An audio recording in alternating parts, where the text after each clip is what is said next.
Hi, my name is Jaden Gorham. I'm from Hebron High School just outside Dallas, Texas. I teach chemistry and I started the esports program at our school. I've had the privilege of getting to implement gaming concepts into the curriculum just this past semester. And now it's evolved into this elective where we actually had over 170 kids sign up for it in this next coming year. And so, kids are, lining up to try to take this elective. Gaming Concepts is an innovative curriculum that blends the excitement of competitive gaming with STEM and educational objectives to foster a strong sense of belonging among students. Schools using Gaming Concepts reported an increase in attendance of up to 10%, alongside an overall rise in self-esteem by 8.3%, and nearly 82% of students expressed they had never participated in any extracurricular activity before Gaming Concepts. Written by educators, for educators, Gaming Concepts features 5 unique courses distinctly tailored for middle school and high school students passionate about this growing industry. Bring the power of esports into the classroom, and you'll find just how impactful Gaming Concepts can be for your school. Welcome, everybody. Thanks for coming. My name is Alex Herbie, and welcome to Teaching Gaming Concepts, a webinar that we're going to host today with 2 fabulous teachers who are working with the Gaming Concepts curriculum. So hopefully this is something that you are going to get something out of. I hope so, because 3 of us on this call, we'll let you figure out who. 3 of us on this webinar have taught gaming concepts in the classroom, and you'll have to figure out which 3 it is. You'll probably figure out pretty quick. So let's talk about little things for this webinar, for this call tonight. If you have any questions, please throw those in chat for both anything about the content, anything that we're talking about, anything that you're curious about. Put those in chat because it's super easy for us to see that versus the Q&A. So if you see that Q&A, don't use that. Throw it in chat, please. You can privately message us if you don't want it to go within the everyone channel. So utilize that if you have a question. We'll also take questions at the end if you don't want to put it right into while we're talking. We're joined today with some great teachers that are going to talk about their experiences with gaming concepts and how it's working in their classroom. I'm also joined today with one of our lead authors and creators, Christy Custer, who basically started this whole thing with Mike Russell. And so we've got some good insights for you as creators and also as users of the course, but then also some teachers that we have with us. So we're just going to do some introductions here a little bit. I'll start with Jonas. Tell us a little bit about yourself, and we'll go from there. Hi, my name is Jonas Elam. I'm a teacher out of Fremont, California. This is my 4th year teaching, but my 1st year teaching gaming concepts. I teach world history as well.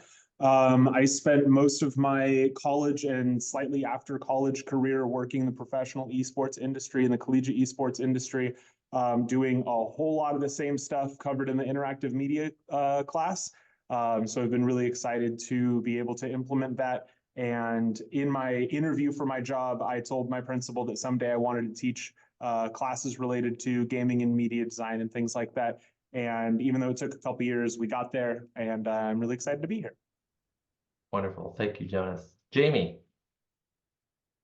Hi, I'm Jamie Abushala. I currently teach middle school technology, and what falls under that umbrella is computer science, innovation and design, digital media, as well as esports. This is my 1st year teaching esports. I'm super pumped about it. I have a master's in educational technology and instructional design that I'm throwing around and playing around with and working all of the esports stuff into my curriculum as well. And I love it. It's been a great way to really connect with kids. And I'm a super big nerd gamer anyways. So match made in heaven. Okay, good to know. Good to know. Jonas, do you game? Oh yeah, I've been a crippling video game addict since age 5. Wonderful. Wonderful. All are welcome. Christy, a little bit about yourself. So 3 of us have taught video games and 3 of us are gamers. So one of us does not belong. So Christy Custer, and I was actually a educator for 24 years. 20 years at an alternative school. So we're going to talk a little bit about that and where this came from. And I did not teach gaming concepts in the classroom because I was an administrator when we wrote gaming concepts. So I got to do gaming concepts from that side while Mike was the one that was actually the teacher. And so you can yell at me if there's things that you don't like about gaming concepts. This is what this is all about too. We It's love all to get Christy. feedback from teachers, and we absolutely implement feedback from teachers and from students all the time. Yeah. Yeah, it's amazing some of the comments that we get that we pour through at the end of the year, and we make changes and revisions. Yep. Like it's a giant research paper at the end of the year every year, and we do all these corrections and updates to the book. So I love that. But yeah, well, let's go ahead and get started. I know we have a lot to talk about. People are anxious to hear about how gaming concepts works in the classroom. Christy, do you want to kick us off with what we want to talk about? I'm going to get right into the meat of it, about what I want to know. And as we know, a lot of webinars are for posterity, when people can watch them on their own time, and podcasts and all of that stuff. So just to hook people right from the very beginning for both of you, Jamie, let's start with you. What transformations have you seen in your students since implementing gaming concepts in your classroom? So we've got a high school perspective and a middle school perspective. I love that middle school book. It's probably my favorite. And so tell us a little bit about your experience and how it's transforming kids. It's been phenomenal. So for those not familiar, the middle school curriculum is digital life skills. It's very social emotional learning forward, which is something we all see that our kids need, especially after a pandemic when we had such dissociation from each other. Learning to be that person who can adapt and adjust when they are growing through these really critical stages has been huge. A lot of my students that come into the class do have game experience, but some don't. So it's a nice balance to kind of reach them and engage them and pull them in. But also a lot of my friends, sorry, a former elementary teacher also, so I call my students Okay. my friends. Okay. A lot of my students are also very introverted, maybe are kind of on the shyer side or a little more withdrawn, and getting them into an esports classroom where they can connect with something they already love and appreciate and connect that to other students in the classroom as well has been very impactful as far as their development, their social skills. Attendance is up. They want to be in the classroom, which is also a big thing after COVID. So it's just been whoop, nice little 180 for a lot of students who are coming in struggling. And JB, just this is what, from the alternative school perspective, middle school is where everything falls apart.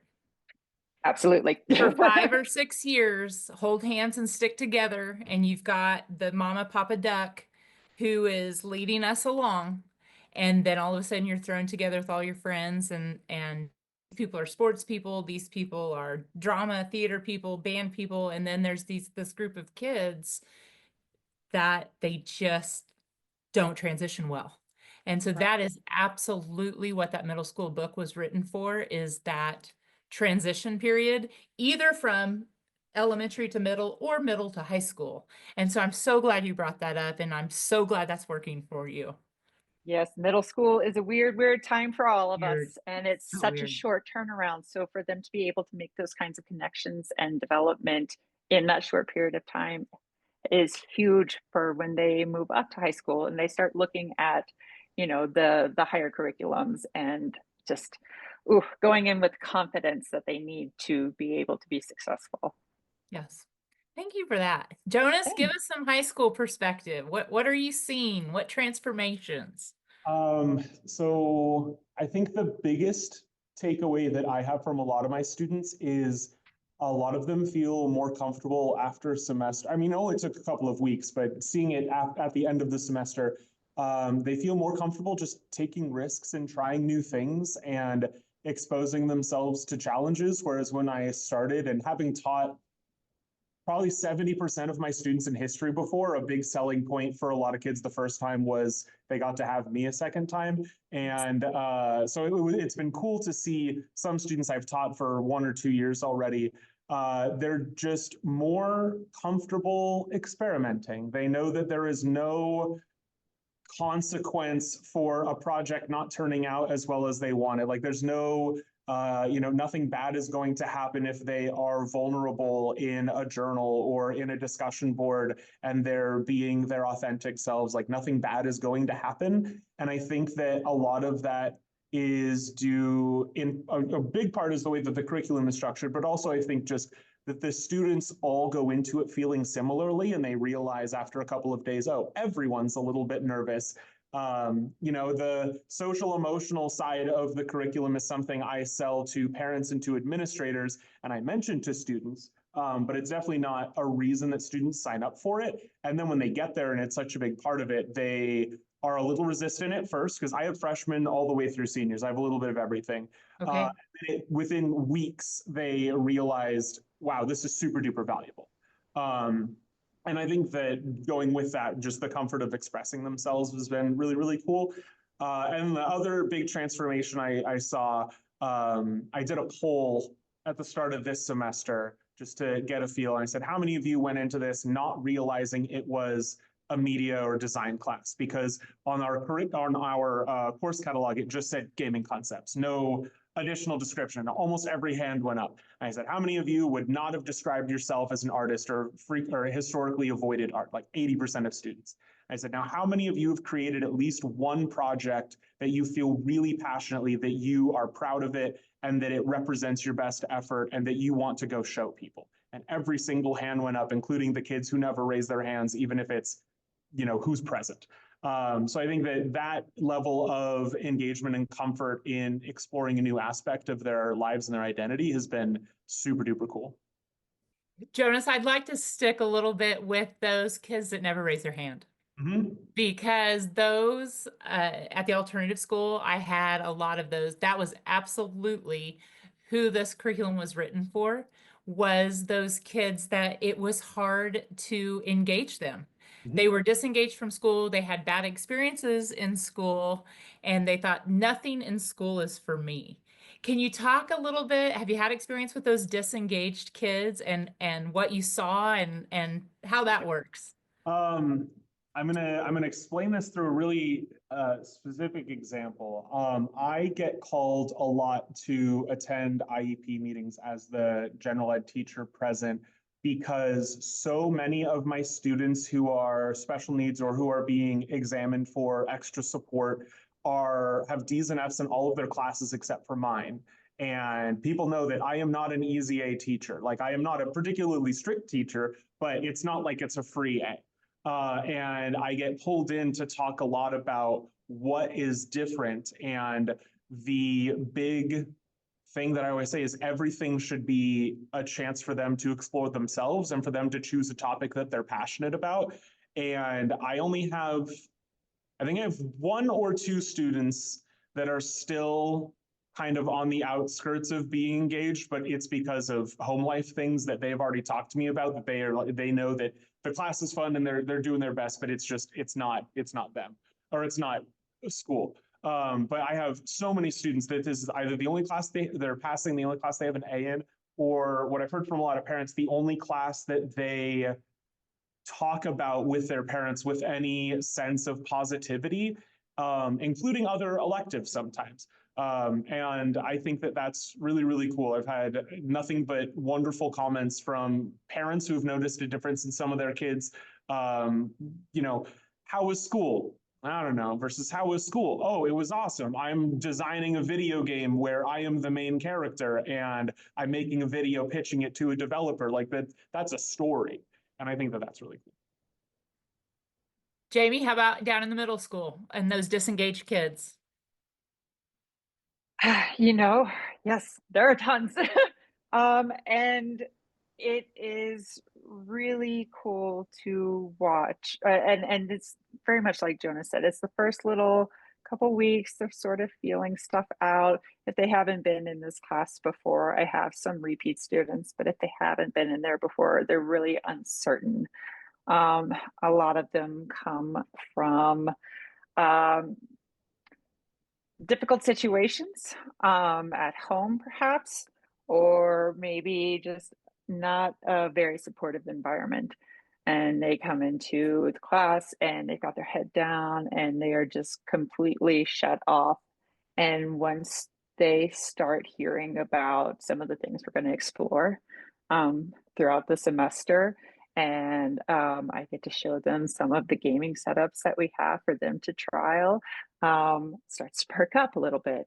And then they start hearing other students around them have a commonality and they're sharing out and oh, well, I kind of match up with this student, and so maybe I'll go talk to this student in passing period, and then Yes. the next time they come in my class, now they're starting to share a little bit whenever that student shares, and eventually it becomes independent of that first student, and they're sharing on their own and just coming up with their own ideas and inspirations. And it's a little trickle sometimes, but a couple weeks in, you'll start noticing these big spikes where it's like, oh, hey, they're here. They want to be here. They're engaging with me. They're engaging with their peers. They're engaging with the content. What a difference you can see in just such a short amount of time. And I know 2 or 3 weeks feels like a long time, but when you're in school and teaching, it is actually pretty Like, short, pretty quick turnaround. So it's just it's been phenomenal, and it's something that, you know, is pretty universal for these age groups that we're dealing with. They like entertainment, and games can be entertainment, but it can be learning. And if we kind of weave it all together, it just kind of clicks for them. right, right.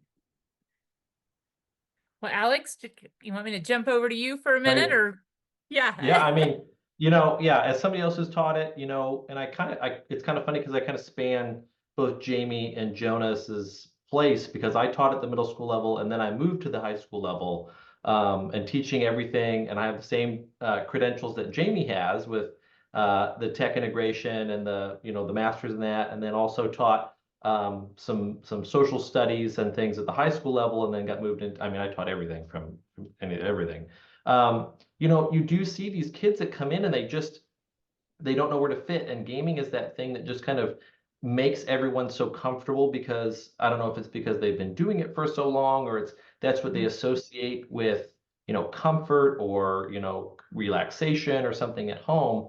And when you're in that group setting of safety because everyone's gaming or everyone's kind of here for the same reason. And I think that helps people. It helps kids, bring their guard down a little bit so that they can make those new connections. I taught for 10 years before leaving to join Generation Esports. And in the 2 semesters that I taught gaming concepts, I had never had relationships with kids being able to reach them like I did with gaming concepts. It had never happened like that. It was always, with me, it was always sage on the stage kind of deal. I'm the instructor and you're the student. And so yeah, it's a powerful, powerful piece for sure.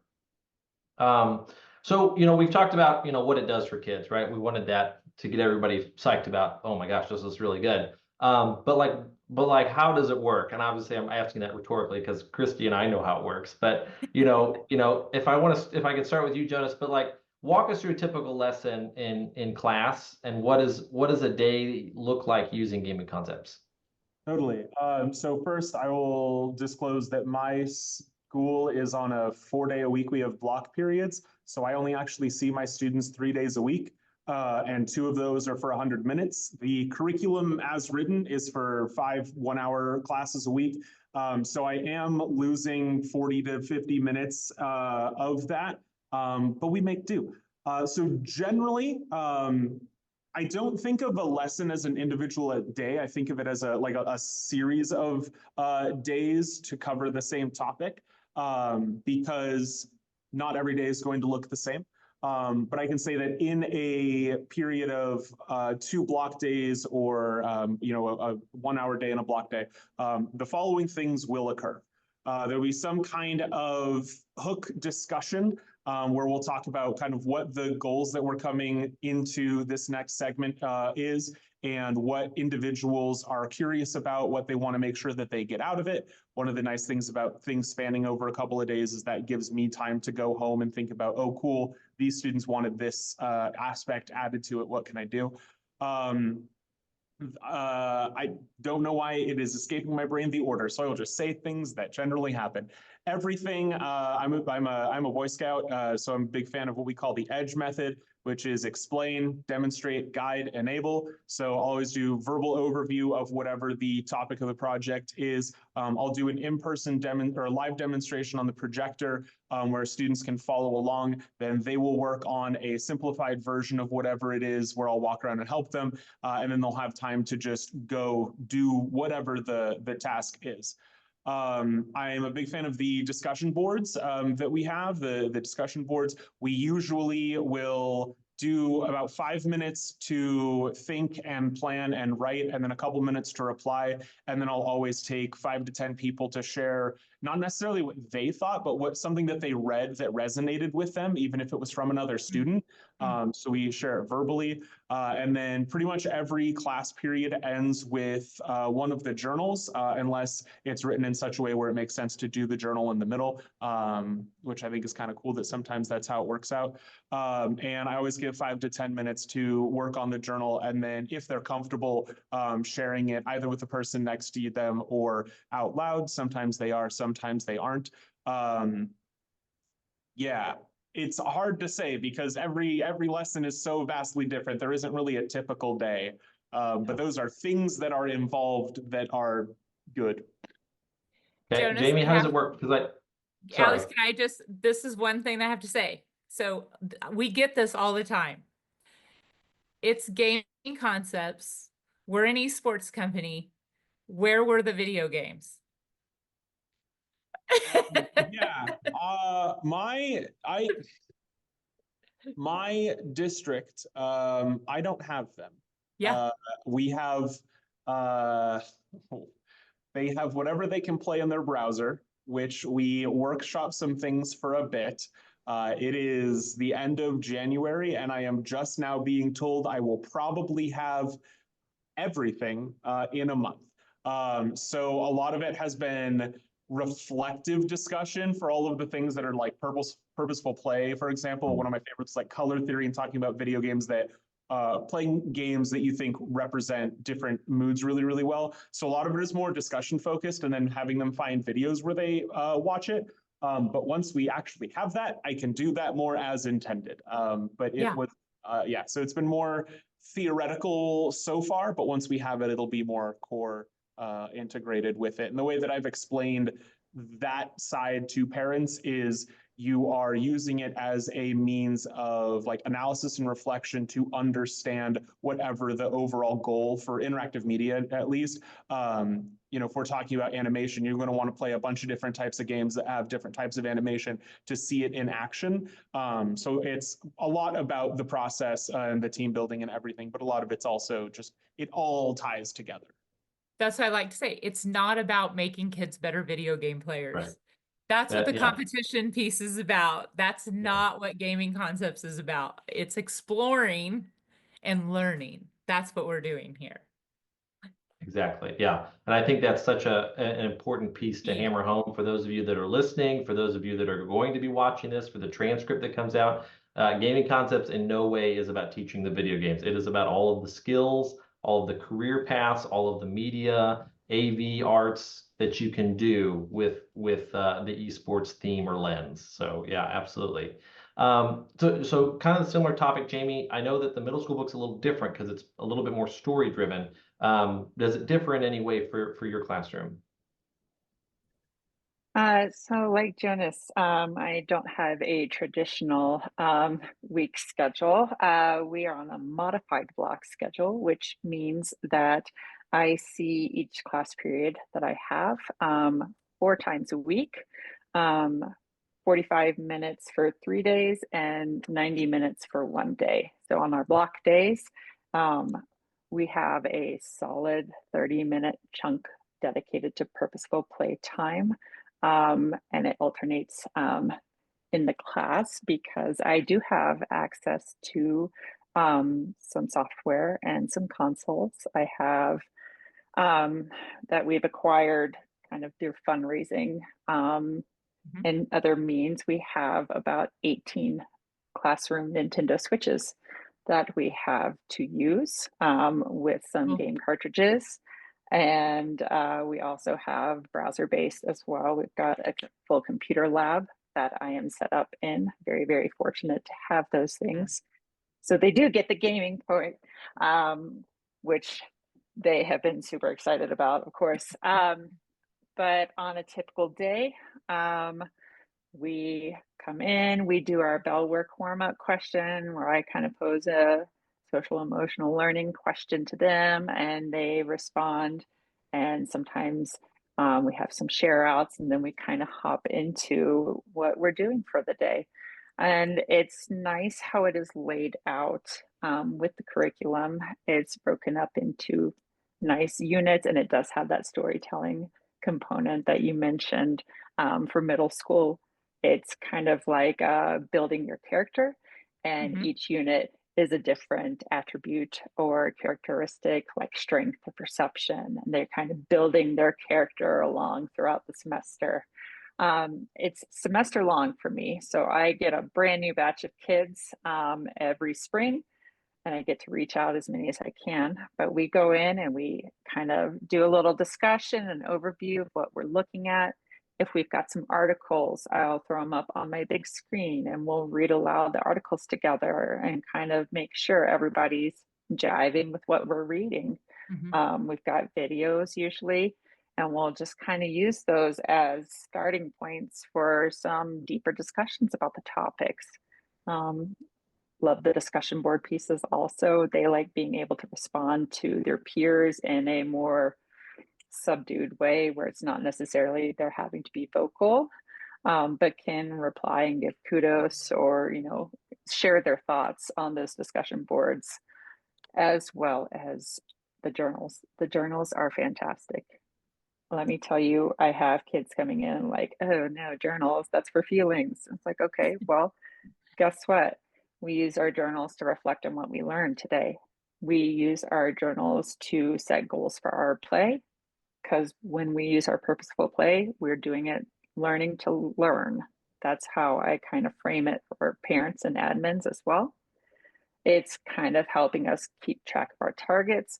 It's all those executive functioning skills that we're trying to really instill in middle schoolers at this point. And then at the end of a normal day, we'll just kind of wrap up with maybe about 10, 15 minutes per purposeful play or check in with what their goal is for that week. And then on the block days is when they have their really solid chunk and they can get into working on what their goal is and dedicating some time and energy to it.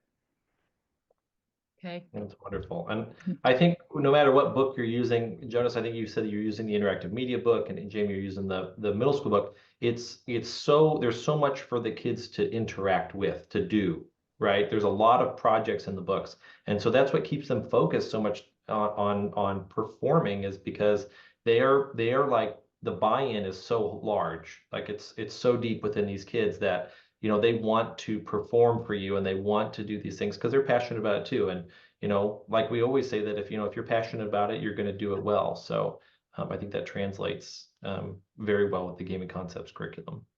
Yeah. And talking about, you both hit on it. And so I just want to let people know, because this is one of the sometimes barriers.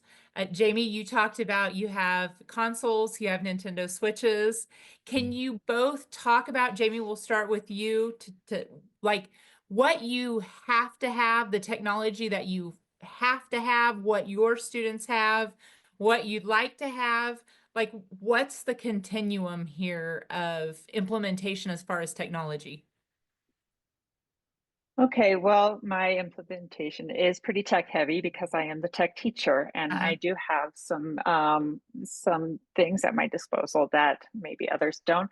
I utilize Blueprint, which can come with the gaming concepts curriculum through all of this beautiful magic.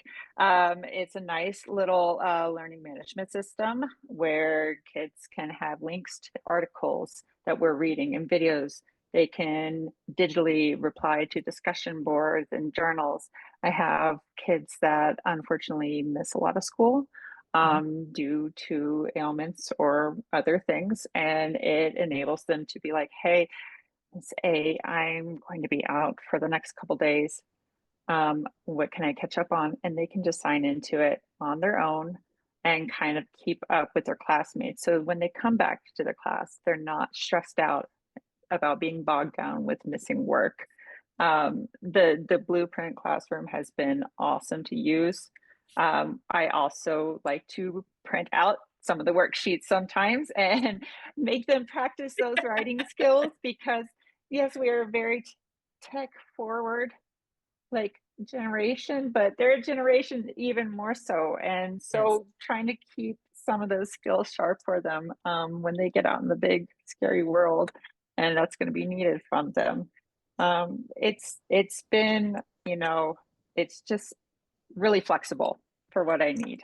Good. I have a wide range of levels of skill and abilities, and it kind of lets me flex up for my friends who need a little more challenge and stretch down a little bit for my friends who need a little bit more support. So I like to play around with using both the workbook and the Blueprint classroom. Okay. Jonas, what kind of technology do you think that you really need, and what are some of your teaching strategies that you're using? Totally. So I love the word need because need is a browser.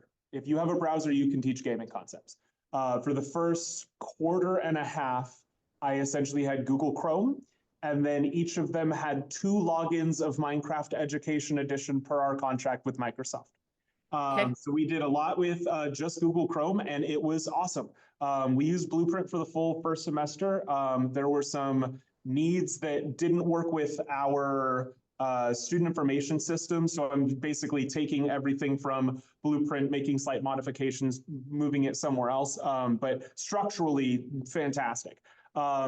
I'm very fortunate that we have a license with Adobe. So now that I have the full Creative Cloud for interactive media, I am able to, animate in Animate and do, video editing in Premiere. And then also I have students that prefer other things. So I usually let them choose the technology of their choice as long as if they know if they are using one that I'm not familiar with, I'm less likely to be able to help them. But usually if you're a senior in high school and you have a preferred digital illustration software, you're not going to need my help because you have a preference.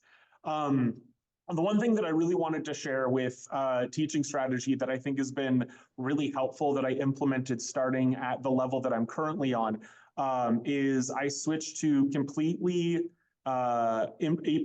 e-portfolio based assessment for all summative assessment. It's something that's described and discussed later in the curriculum that I next year I'm definitely going to do like first, so that it's something that's constantly being added to it.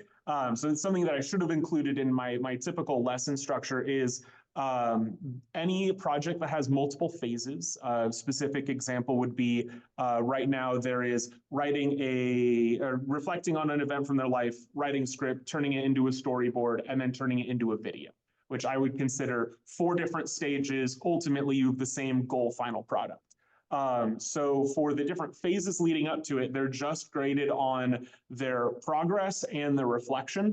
And then we do a small group peer review with whatever progress they've made on the final project. And that is only graded on the thoughtfulness of their feedback, which incentivizes them to be more thoughtful. We talk about what good feedback looks like. And then they have a final submission where it's submitted as that assignment, where they're only graded on the technical criteria, the absolute core of it. And then they have time until the end of the entire level to implement additional peer feedback, my feedback for a final e-portfolio submission, where they're actually graded for, quality and artistry and all of the technical stuff. So they have multiple opportunities to improve and reflect. And that reflection component, it has been one of the most effective ways of implementing all of that. So I just wanted to share that because I thought that was fun. Well, and Jonas, I think you really hit on two things that I want to expand on. First of all, I love when you say I'm going to move that. And for those of you that teach gaming concepts on Blueprint, you know what I'm doing.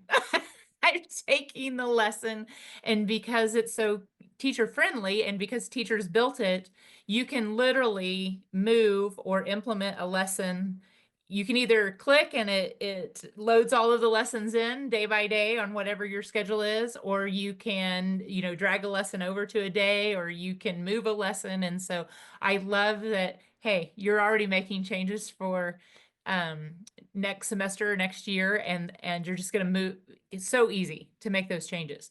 And then the second thing is when you're talking about the reflection, and we get this a lot from teachers, especially with AI now, making students reflect on their learning, because AI is the wild west right now in education. I think it's very valuable, but that reflection piece and that true learning piece for the students. What am I learning? Why am I learning?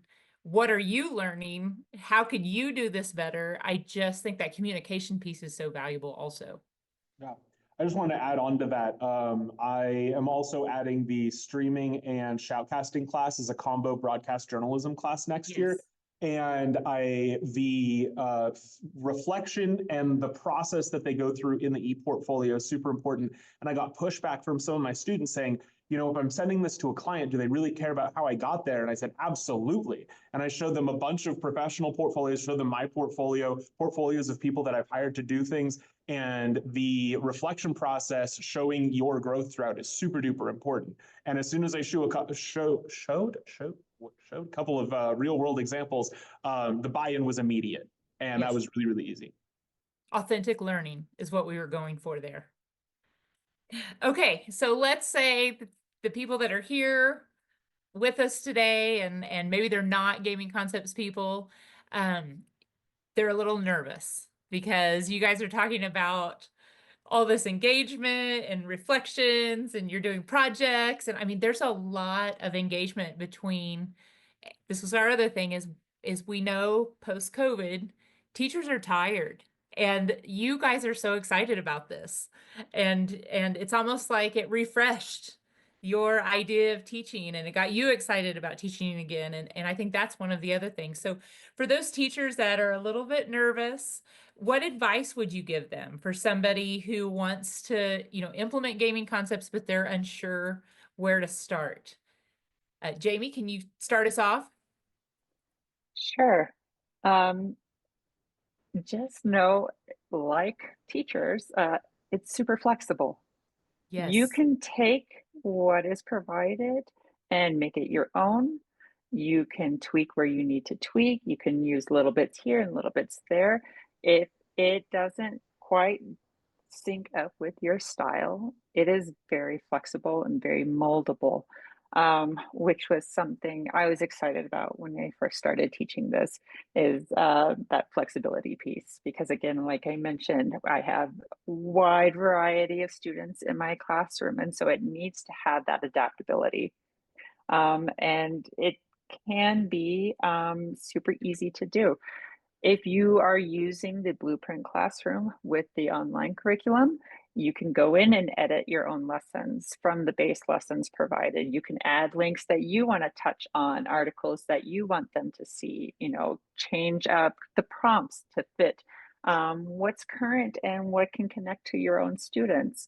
Not everything is going to connect to everybody, but the more you can provide for them, that is already something that they are just really in tune with, the better their learning is going to be. And not just from a retainment perspective, but also from them enjoying what they're doing and enjoying learning. So it's been really nice to have just that moldability. We all teach differently. We all have different styles, and it flexes and meets those needs across the board. Yeah, and I thank you for that, Jamie. I think obviously we're a little biased towards it, but there aren't, and Jonas and Jamie, you guys know there aren't too many products out there that allow the level of customization that we allow with gaming concepts. Like you don't see Pearson with their books allowing you to just change things and making it your own, right? And because this video in here is boring or this image is bad.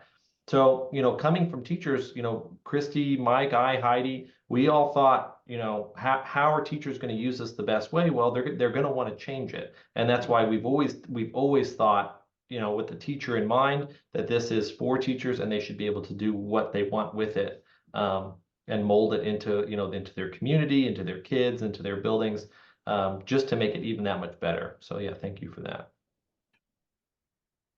Jonas, thoughts on how to get started, and Yeah. what do you think? And maybe talk a little bit too about resources that you got from either your colleagues or Generation Esports, or how was the onboarding process? Yeah, so many thoughts. So my first word of advice is it's going to be okay. If you have the time to utilize how customizable it is, that's awesome. Do that, make it your own. If you have, you know, industry experience like I do, over time, it looks more like me teaching this rather than just the course. But I, over the summer, work in a redwood forest at a summer camp. And the first time I was able to look at a computer with the curriculum was 2 days before the school year started. So I ran it as written for the first month, and it was awesome. There were no complaints. Everyone was having a good time.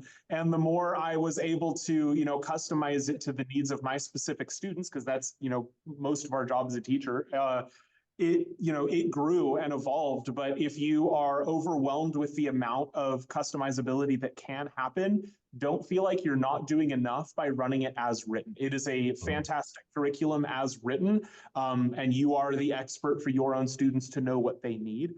And speaking of needs, as far as resources, the onboarding process, super duper easy. The help button, super easy. I have submitted more than 50 support requests to Blueprint over the last semester, sometimes with suggestions where they immediately said, yes, this is a thing we know about, we're working on it. Or questions and asking for help. And I became real good friends with my my support rep. Also, whoever your region support, if you already do Generation Esports on the esports side, I accidentally asked my guy, Joshua Michaels, absolutely love him, a bunch of questions about gaming concepts, not realizing that there are other people for that. And he was also super helpful. Yes. Generation Esports, they know their stuff between departments and teams and whatnot. And the single most important resource is tied for most, is your on-site IT person. And if you don't have an on-site IT person, whoever's IT for you and the other schools around you. I spend a great deal of time talking to mine, making sure that everything works. Sometimes for certain games, you need certain ports that are, freed or whatever. Just communicating with your IT is going to be so valuable. My next step, now that I have a good understanding of how I want to teach it and everything, is trying to find more teachers that teach it, and joining some of those community building things that you guys have got going on. I have not had the time so far, but now that I feel comfortable and confident, I feel like I can contribute there, and it's been awesome. Just ask for help. Help is out there. You guys are all awesome. One of our And goals. Oh, go ahead. Can I just add Sure. on to that? 100%, pretty much everybody you talk to at Generation Esports knows what they're talking about, knows all the ins and outs. I did something similar with my rep where I was like, oh, here's a bunch of, I need some white papers, I need ports, I need this, and this, and this. And can you tell me about this differentiation? And just threw everything at them. And they're like, okay, this is all I can give you. I've got this, and this. And here's going to take the next step and going to help you with these other pieces. And so it's been like very, very easy to implement. It is turnkey, and everybody is just so invested and so ready to be your cheerleader when you're rolling this out at your school. It's been an amazing process. Yeah. So, I mean, with the Thank roughly 10 or 15 teachers, former educators we have on staff, Yes. there isn't a problem that one of you out there is going to face that we have not faced in the classroom, and can provide you our lens of support through gaming concepts on what you could or should do. And I think that makes us a real gem here in this space, because not only do you get to talk to a real person every time you call or email, but it's from somebody that knows exactly what you're going through. like may not be with gaming concepts, but it may have been in science or math or, you know, social studies, or gaming concepts, you know. And so, you know, we love the feedback and we love all of the questions that you come in because we know it's hard out there, and we try and provide everything we can for anyone that's wanting to help, for sure. One of our developers whom I love, because I was a former English teacher, and so tech people, you know what a nightmare I am. And he will watch me do things on Blueprint and just go, why did you click that? Like, so, you know, just that this is what teachers do. This is what real people do. So they're constantly watching us and going, why did she just do that? But if I did it, somebody else is doing that too. So we need to fix that. Absolutely. So, you know, we talked about a lot of things, we've gone through a lot of like the hype and then how we got here and what we're doing with it. But, you know, what challenges are you facing? I know that, Jonas, you mentioned that you had it 2 days before you started. I'm in the same boat when I started. I actually had it 2 days before I started. And it was in a book form. It wasn't online, so I actually had to read it. So like, and teach out of the book. But yeah, so like what challenges did you face when you first started with gaming concepts, and how did you kind of overcome them? And I'll start with Jamie on this one. Well, coming in brand new to teaching esports in general was a big change for me. There was a teacher who previously taught, and his style was obviously a lot more different than mine. So all his resources that he left just didn't, they were scratchy. If you can imagine just putting on an itchy sweater, like I can make it work, but it's really uncomfortable. And so coming in and trying to choose a curriculum with no prior knowledge other than my own research was a challenge. And it was definitely something I stressed over. I didn't get to look at stuff probably maybe a couple weeks beforehand. And actually, I started off with the wrong curriculum. I actually started off based off of that teacher's suggestion. I started off with the fundamentals, which is more high school geared, because he was very CTE geared himself. And that wasn't quite the route we were going with it when I was taking over. And it was really comforting to know that I got a couple days into teaching it with my students, and I was like, this just isn't working for my kids. And I called up my rep and said, hey, can we switch to the middle school one? Tell me about the middle school one. Tell me what's the difference. Tell me how it kind of bridges that gap. And got on the phone with me, talked me through everything during my plan period, and made the switch. And before I had my afternoon classes, I had the digital access to the middle school curriculum, got a book in a couple days after that. And it was such a lifesaver coming in as brand new teacher to it and feeling like I'm floundering and failing these kids when all we needed to do is just make a little adjustment. Parent buy-in has also been a little bit of a struggle, but I've had a lot of support from not only my building admins, but other esports teachers in the district. The district is getting on board as a whole. We're trying to kind of branch it out across the district. So it's been very good support network to have, just both from building and from gaming concepts staff. It has been a challenge, but I feel like it's been a successful challenge. Like it wasn't a struggle, it was a challenge and we got through it, and it's just been smooth sailing, knock on wood, for the rest of the school year. Yeah. Jonas? Sorry. No, so honestly, aside from the late start and some IT struggles, there hasn't been a whole lot. I would say the one thing that I had a hard time with at the start, especially being very tech agnostic, Not having anything particularly advanced was satisfying my students who were already experts in whatever media creation we were doing. For example, 2D design in Google Slides is super duper cool. It's very, very accessible if you've never done it. But if you've been doing 2D design and you're like a professional graphic designer, then you're like, oh, what did I sign up for? And the really simple solution, conveniently, almost all of those kids are the marketing and graphic design team for our school esports club that I'm the advisor for. And they all sit in a nice little line. So at the end of our officer meeting, I pulled them in and I said, okay, these are the tools that I have. These are the tools I think I will have. What can I do to help you be satisfied and feel fulfilled and not just have it be the lazy, well, you can go tutor other people, because that's not actually a particularly effective way to challenge people. And we started having weekly meetings, like 10 or 15 minutes at lunch. Just these are the ideas that I had coming up, bouncing ideas off of them. Some of the structures for my peer review system was actually student driven. I am the only person who teaches esports in my district. We have 5 high schools, 11 middle schools, like 30 something elementary schools, and I'm the only one.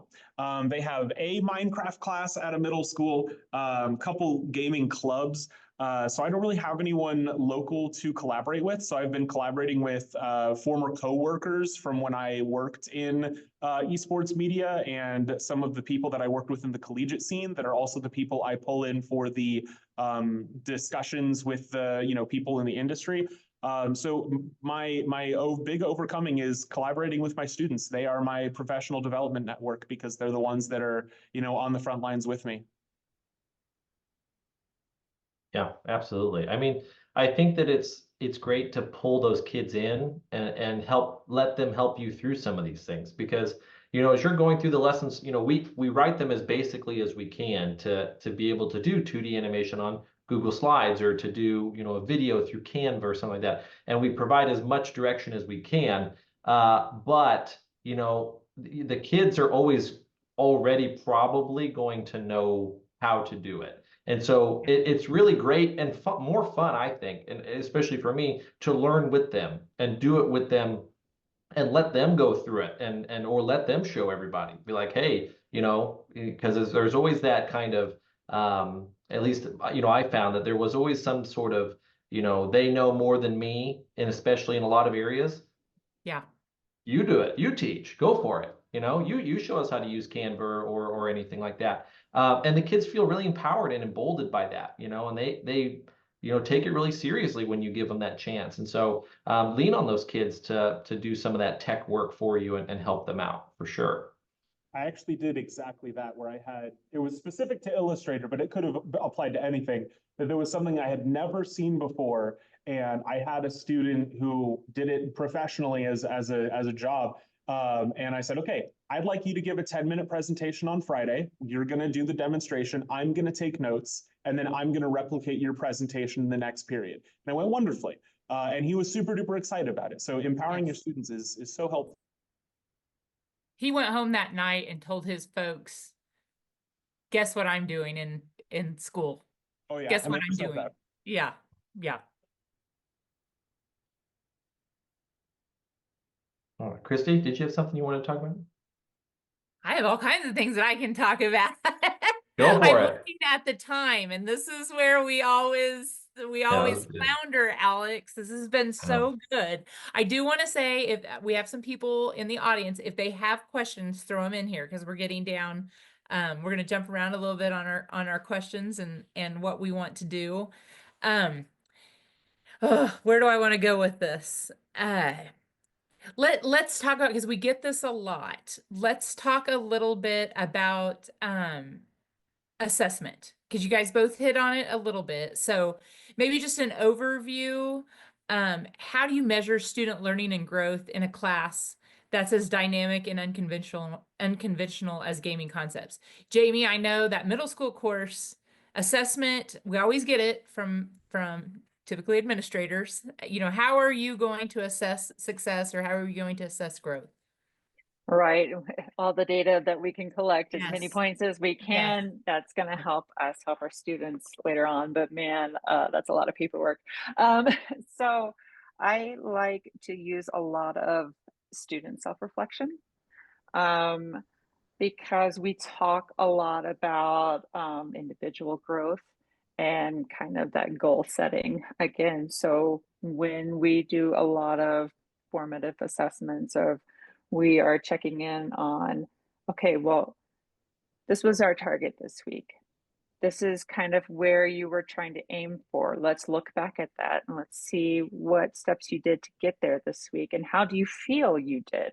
Because it's one thing for me to tell you how I think you did as a student. It's completely other thing for you to sit back and reflect on it and tell me, convince me, Mhm. how did you meet that goal? Or maybe if you didn't, what did you notice about that process and how you can refine that or try a different solution, moving forward? So a lot of my formative assessment is reflection pieces, whether that's in a journal prompt or I create a little Google form as an exit ticket. And so they can kind of keep track of that and kind of have that space to think about it and pitch themselves to me and give that Right. argument of, well, hey, well, it looked like I struggled, but these were the things that I tried to do. And this is, the information I was pulling from, and this is stuff I looked up on my own. And it just kind of helps build that big, beautiful bubble of data where it's not just, hey, um, little Susie, took a 10-question multiple choice and she got 5 of them wrong. Okay, well, why? What Yeah. was her thought process? What was she pulling from? Where can I support her better? Yeah. And Jonas, it's a little easier that interactive media class, they produce so much, and you kind of talked about the um uh, E-portfolio grading. yeah, ePortfolio. There you go. You kind of talked about your ePortfolio. Yeah, fortunately with interactive media and when I do broadcast next Yes. year, just like my history class, everything's project-based assessment and everything is heavily tied into reflection. I always have them fill out the rubric for themselves and explain why they gave themselves each score. 9 times out of 10, I can just write, I completely agree. Here are a couple of extra thoughts because they know what they did and didn't get because they're very self-aware. My 14-year-olds get it. So that's it. How do I measure it? We look at previous levels in the portfolio carried forward. And then at the end of each level, they do a little reflection on comparing this level to the last one. Yeah. And I'm going to jump to the a question that we got. And Alex, I'm actually going to go to you on this because I don't think Jonas or Jamie teach online. Is that correct? I don't teach online, but I have 2 students doing home hospital all year that have done the entire curriculum virtually. There you go. I don't teach online, but I also have some homebound students as well. There you go. So for those of you that are wondering, can this be done online in a virtual environment? Yes. And then something that not everyone knows because it's rather new is that we actually have a asynchronous, all of our courses. Alex has laboriously made all of these courses asynchronous also. And so if you are completely online, your students have access to a teacher, but they don't always. Alex has made these all asynchronous. Absolutely. So ask us Yeah. about that. Alex, we have 4 minutes. Should we go to can I go to the end here? Go Can for I it. ask, if you had, well, some final thoughts from both of you. And then if you had one sentence to describe why Gaming Concepts is a game changer in education, what would it be? Jonas, we'll start with you. Gaming Concepts is a game changer in education because it brings something that is incredibly accessible to and relatable to the vast majority of your student body, and presents a bunch of sometimes complicated material regardless of what level of gaming concepts it is. And the big game changer is student buy-in is a given. And for almost every class, almost every colleague that I have, unless you are inherently crazy charismatic, student buy-in is often your biggest challenge. And there's kind of an innate, inherent, oh my gosh, I can't think of what it's called. Intrinsic motivation, the desire to learn and to grow. And even though I've thrown in some extrinsic, gamification stuff like that, it's mostly just for fun. It's not necessary. And that's why it's a game changer. It's been absolutely fantastic. Thank you for that. Thank you. Jamie? One of the big things that we focus on definitely in middle school is that skill transference. So the skills that they are learning with this curriculum and with this collaboration, and the connections that they're making to things they already love. And so that learning is getting deeply rooted in their brains, and they're taking these transferable skills out into high school, out into higher education, out into the job force, into all sorts of accreditation programs. It is stuff that they are going to take with them for the rest of their lives. And they can grab it all here in just this one happy little bundle and just really kind of cement it in their brains at such a formative age, and just continue on with it out in the big, what I call the real world to my students. It's like, out in the real world, this is what you're going to run into, and you're going to look back at this and go, oh, Miss A told me about this in esports class. I know what to do here. I know what skills I can pull from. Alex? Well, Now you I have just to have to go. go back to, gaming concepts at the bare minimum is an absolute beast at engagement. That is its core function, is that it engages students. And from that engagement, you get better behavior, you get better grades, you get better outcomes in secondary and post-secondary success. Engagement is where it is at. And we have tried over the decades at so many different engagement strategies.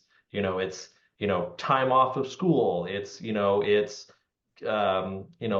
treats. It's gift cards. We have gone everywhere on engagement, on getting kids to be engagement, but all of it, if you look at all of it's superficial, and it's not, like Jonas had mentioned, intrinsic, right? And this is what this provides, that it is intrinsic. Another basic function that it does is that gaming concepts reimagines what your already tired CTE courses or elective courses already are. So like Jonas is already going to be doing streaming shoutcasting for broadcast journalism. Great. Those standards for your state align 1-to-1. And the same for using just streaming for public speaking. They align 1-to-1. So if you're going to have your kids pick between public speaking and streaming, I'm pretty sure I know which one your kids are going to pick. So if it's the same standards, you might as well have one that's a lot more fun than them having to endure 30 kids telling you how to make a peanut butter and jelly sandwich. So, it's a no-brainer, really. I will say, Alex, one of the biggest pieces to get parent and admin buy-in is showing them the standards. Everything is standard aligned, even at the middle school level. I roll in there with the standards for the unit that I'm going to be teaching next. And they go, oh, I didn't know you were doing all that. Oh, it's real. Yes, Oh. absolutely. I thought you were teaching video games. Yeah. We get that. Yeah. I thought you were teaching video games. Yeah, and not only the standards for every state, by the way, all 50 states and the District of Columbia and a few other countries we have standards for, but also objectives. It's all objective based. So it's standards and objectives for every lesson. So yeah, it's real school. It's real stuff. Well, Jonas and Jamie, we cannot tell you how much we appreciate you. You're first person.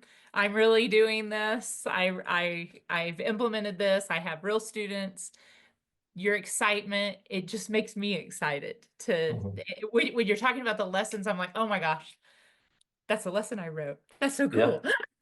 So every day I'm just in awe of what teachers are doing and what your students are doing, also what your students are doing. So thank you for taking your time after a very long, busy day of the longest month of ever, January. Yeah. And I know, and then you're heading into February. Come on, spring break, let's go.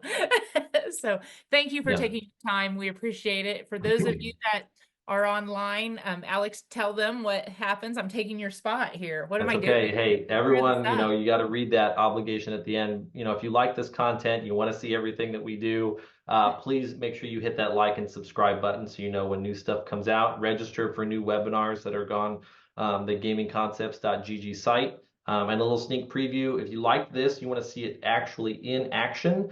Coming up, I think right before summer, we'll try and see what the media calendar looks like, but we will actually have a filmed version of a lesson happening in a classroom, a teacher teaching a lesson with kids, and then a sit down with the teacher, with the administrators, and you can see the whole deal, a little special that we're going to run that we will post on this channel later this quarter is what I'll say. There you go. But yeah, thank you so much for everybody being here. Again, be looking out for your follow-up email from us with your certificate. And again, find us on gamingconcepts.gg. Hope everybody had a great time at this webinar. I know I did. Lots of thanks to Jonas and Jamie, such great teachers. Thank you for what you do for our kids. And again, thanks to everybody out there watching this, and we will see you next time.